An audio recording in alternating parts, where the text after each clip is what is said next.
Now, I don't want to say this has been a problem, but this is the third time I'm recording this. So I'm going to go through this as quickly as I can. I'm going to leave some of the math up to you. So just make sure you are paying attention or pause the video when you need to. Please complete doing the math because I'm not going to go through every step, but I am going to show you how to set it up. Okay, number one. The distance that a person drives at a constant speed varies directly with the amount of time that's been driving. So the distance a person's driving varies directly with the amount of time. So if you remember, varies directly means it creates a proportion. So I'm going to say distance over time. I do that to keep my proportions consistent. So a person drives 107 miles in 2 hours. How far do they drive in 1¼ hours? But instead of using 1¼ because I hate using fractions just like you, I'm going to make it 1.25. Cross multiply, the answer is 4. Number 2, given the function f of x, what is the average rate of change? So there's the word average rate of change, the words, and we know that's the same thing as the slope. So we need 2 points for the slope.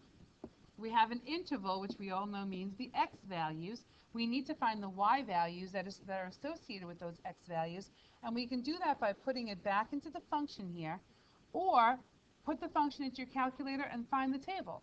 And then if you do that, you come up with 10 and 106. And from that point, you create the slope, change in y over change in x, 106 minus 10 over 11 minus 3, which reduces down to 12. There's our answer. So 3, which of the following is an equation for the line that is parallel to the line y equals 2x minus 9 and passes through the point 1, 5. So parallel, same slope. You should remember that. So it's y equals 2x plus b. I'm just going to get rid of this stuff here left over from my last recording that didn't record. All right. So at this point, we have a point. Our point is negative 1, 5. And we're going to use that point to substitute in y is 5 is equal to 2 plus b. You're going to solve it for b. Your b turns out to be 7, and your answer is 3. Now, number 4 says, given the line pictured below, which of the following could be its equation? And it says, explain why, which means I want a small little paragraph here telling me why, telling me that when you look at this and you see that it's a negative slope, that it absolutely cannot be numbers 2 or number 4. And I also know that the y-intercept is a positive y-intercept, which solidifies my answer in number 1.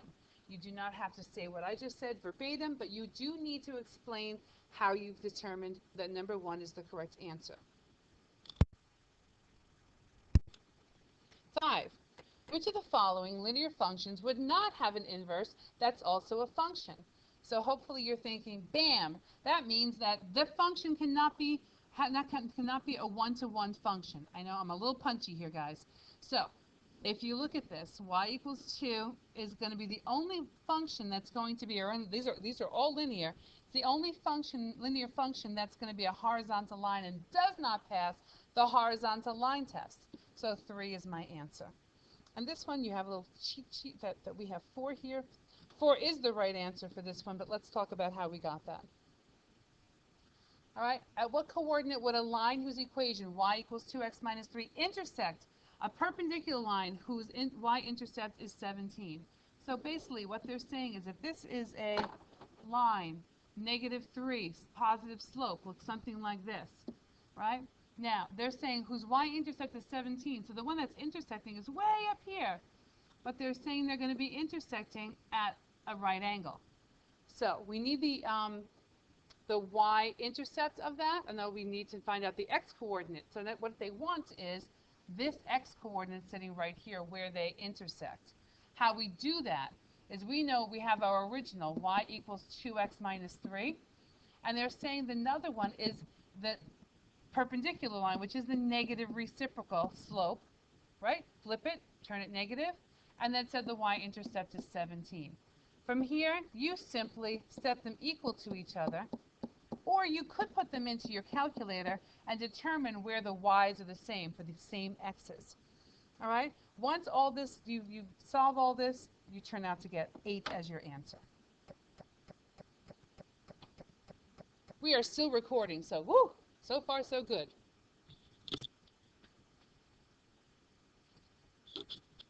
Selected values of a linear function f of x are given in the table below.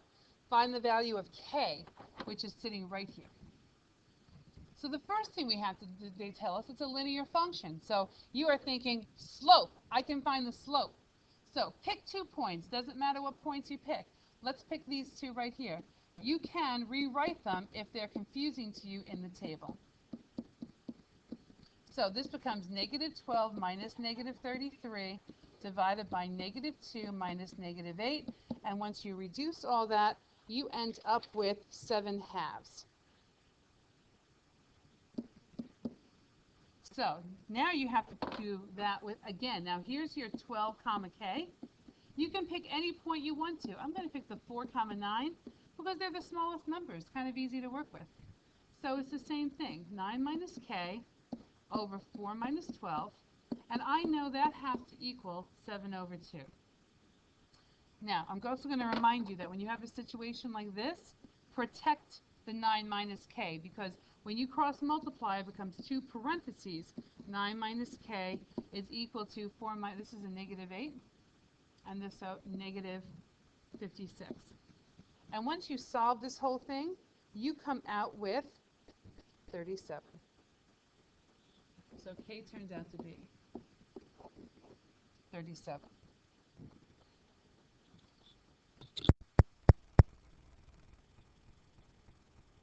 Number 8, very simple Algebra 1 question. Write an equation for the line passing through the 2 points.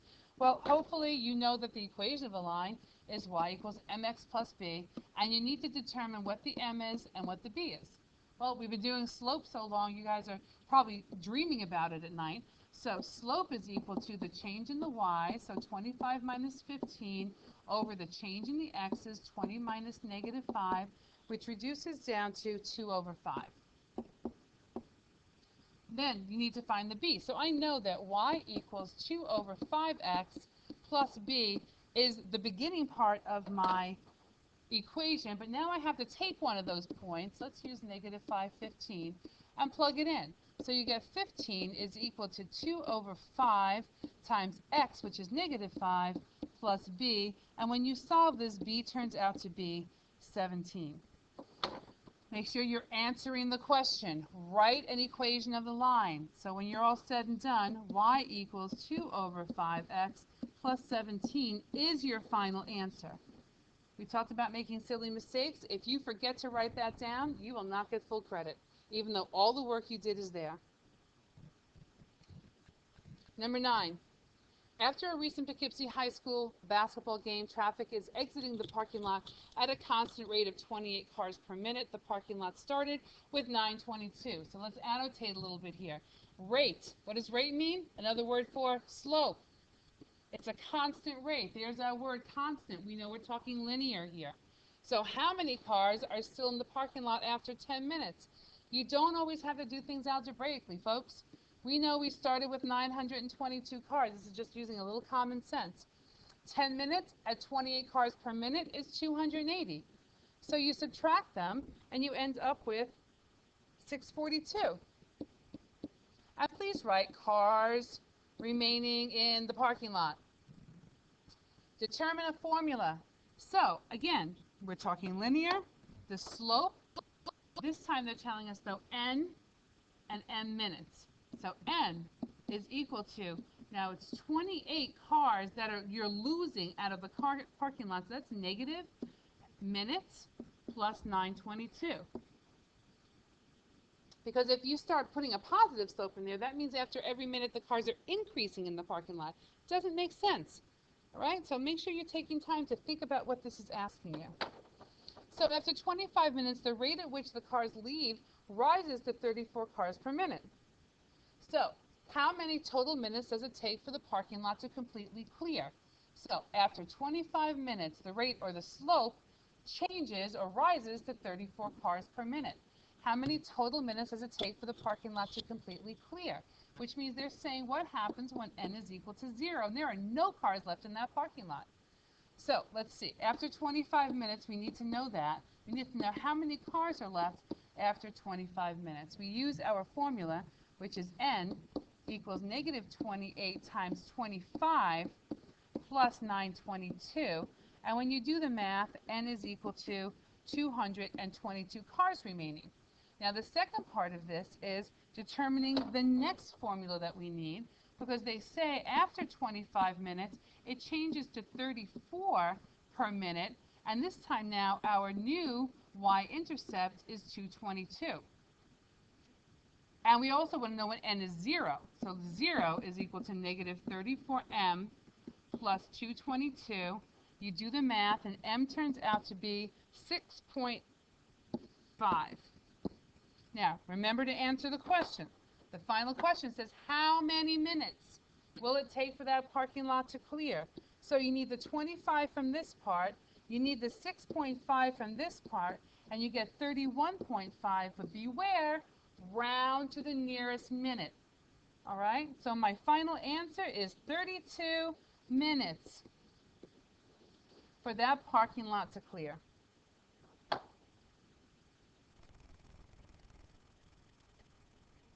Okay, second day. Which of the following is the equation of the inverse? So if you remember with inverses, we have to flip-flop them.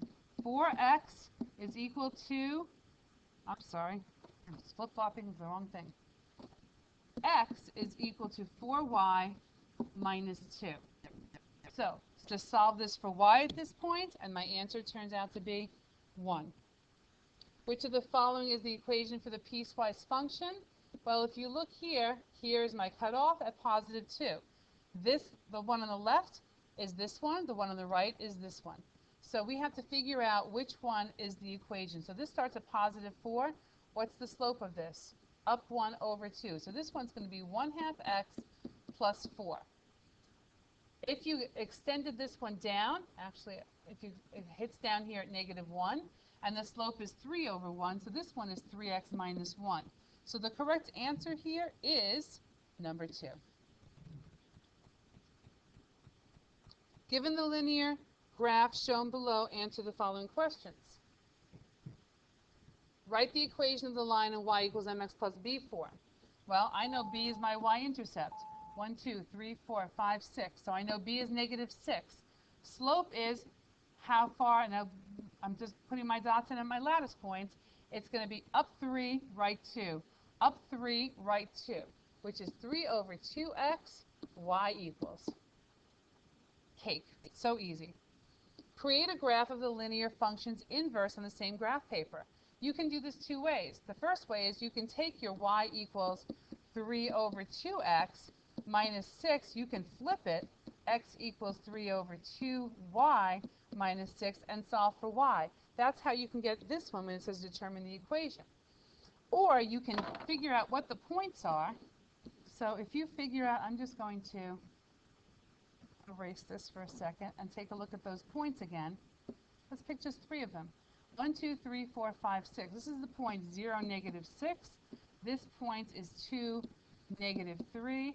This point is 4, 0. And flip them. So where is negative 6, 0? 1, 2, 3, 4, 5, 6, right here. Where is negative 3, positive 2? Right here. And where is 4, 0? I'm sorry, 0, 4, right here. So this is what my inverse function looks like, which makes sense because it needs to be symmetric around that line that goes right through the middle, x, y equals x. And it is. Okay. So to determine the equation of the inverse, you can even do that from here. I know that the y-intercept of here is positive 4. And if you look, you also know that it's going to be the reciprocal of the other inverse, which is 3 over 2, so the new one should be 2 over 3. But again, you could come back up here and solve this one for y, and you'll get the same answer down here.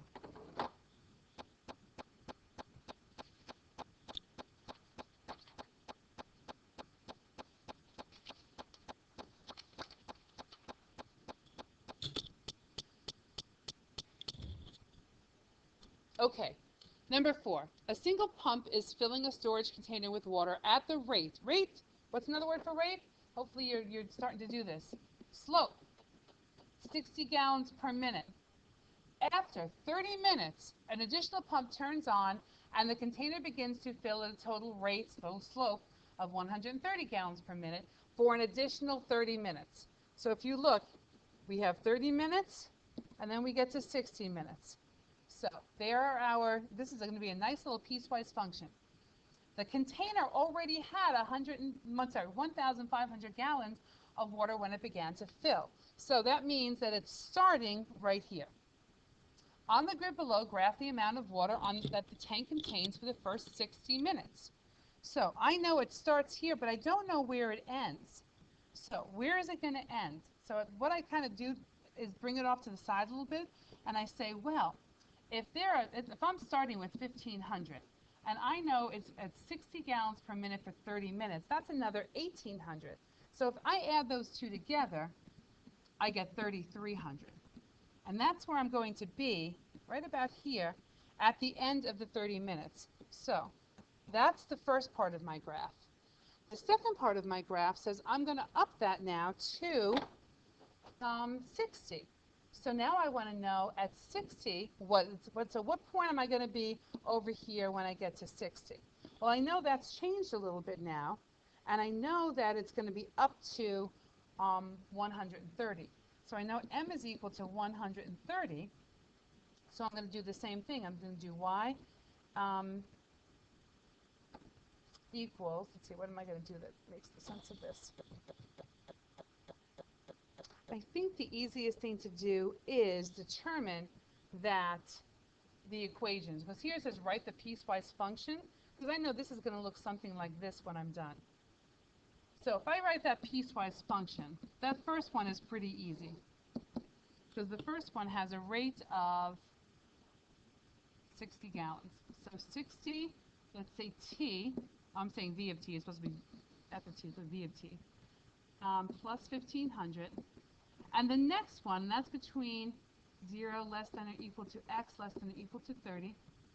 And the next one is going to be 130t, but we have to make sure that we are calculating, if we took this and we extended it down, where does it cross the y-axis? Well, we can use our point. This point right here is 30, 3,300. We can plug that in and find out that our y-intercept is negative 600.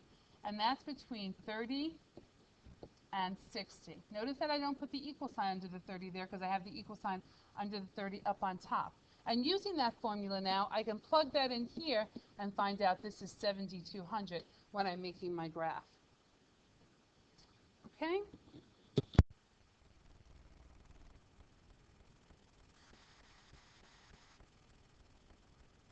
Determine the piecewise equation for the function graphed here. So the first thing I double check is to where my domain is. So I know this one starts here, it ends here. The next one starts here and ends here. The next one starts here and ends here. So that's the first thing I do. I've got 3 pieces. So we're going to call this one f of x. We know we have 3 pieces, so we know that we have a piece here, a piece here, and a piece here. And the first thing I like to do is go through and find my domains. So if I look at here, this one starts here at negative 1, 2, 3, 4, 5. This one starts at negative 5, closed circle, equal sign, goes to an open circle, no equal sign, and negative 1. The next one begins at negative 1, closed circle right here, closed circle, and ends at 1, 2, 3, and ends right here at 4. Out of closed circle, so I have an equal sign. The next one starts at 4, open circle, so I don't have that equal sign, and ends at 8, closed circle.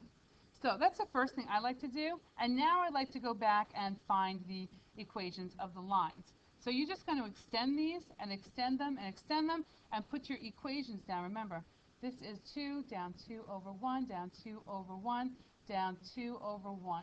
So you're going to have to make sure, I'm sorry, down 1 over 2, down 1 over 2, down 1 over 2 right here. So you're going to have to determine what these y-intercepts are when you are creating our graphs here. And I think you can handle that on your own. All right, so now the last part, 6. For what piecewise function g of x, answer the following questions. What's the y-intercept of this function? Well, I know the y-intercept is 0 comma something. So what they're asking for is the something. They're asking for the y-intercept. So I look here and I notice that my x is 0 falls in this part of my domain. So that means that it's got to be positive 2 is my y-intercept. Right? Because y equals mx plus b, and b is my y-intercept. Determine the x-intercepts for this function. That means that we actually have to figure out when y is 0. So we're going to take the first one and say, when is 0 equal to x over 3 plus 2? And then when is 0 is equal to 4x minus 2? And solve for x's here. And when you solve for x's, you get here, you get x is negative 6. And for this one, you get x is equal to 1/2 or 0.5. But you have to now compare them to your domains. So in the first one, right here where I have it circled, x is negative 6 falls in this. This is valid. But that 1/2, so now this one right here, I'm going to check this one with my domain here. And this says x is greater than or equal to 1, and I have x is equal to 1/2. So this one is invalid. And we know that we can only have, we can have more than one x-intercept in a function. We just can only not have more than one y-intercept. Which is the greater average rate of change? Okay, so average rate of change is slope. So you have to go in here, you have to find your points. This comes out to be negative 12 comma negative 2. This turns out to be 8 comma 14. They use two different functions to find those because the negative 12 falls in the first one and the positive 8 falls in the second one. What I mean by that is to find that negative 2, I had to use the first one, x over 3 plus 2, and substitute in the negative 12. This one I had to use the 4x minus 2 and substitute in the 8 to find the 14. Find the slope at this point, and your slope turns out to be 4 over 5. I think you're good at that.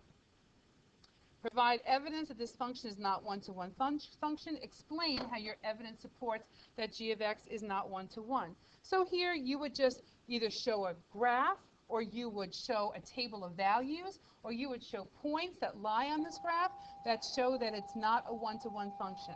All right, it fails the horizontal line test. It has multiple y values and x values, lots of different things that you can say. So at this point, we are good.